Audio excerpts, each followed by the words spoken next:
All right, when you're hiring on a leader, think about this in like 3 different ways. Do you need somebody to build the board game?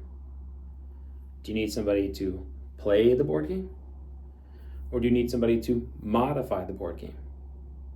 So if it's a new department, there's no SOPs, standard operating procedures. There's no KPIs. Then they have to build the board game. They have to lay out, what does the board look like? What are the cards for the board? What are the players for the board? What are the rules for the board? How do people play the board game? What's the structure of it? That's a totally different skill set than somebody that you're hiring to play the board game. One person creates the rules, another person follows the rules. So the other part of that is modify the board game. If you have a very stable business, you may be able to get away with hiring somebody to just play the board game.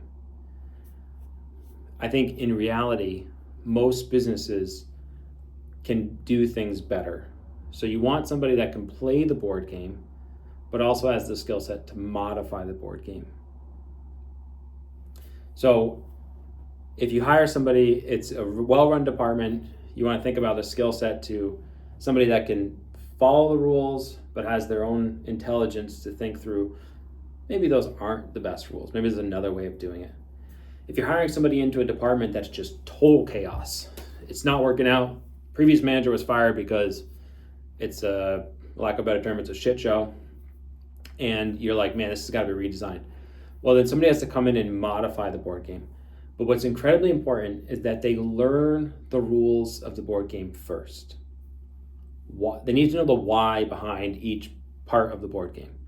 Because if they come in and they don't learn that, they're going to come in and they're going to create a totally new board game, and they'll miss these 3 or 4 rules over here that were incredibly important, and that could be very costly. So if somebody's coming in to modify the board game, like a heavy revamp of the board game, make sure they learn the rules first. Make sure they have the understanding that they're learning the rules, learning the why behind them, and then their job is to create new rules after they first understand them. If you have a really well-run department, you're hiring somebody that's more going to follow the rules, but you should also let them know that they have the right to say, hey, why is this happening?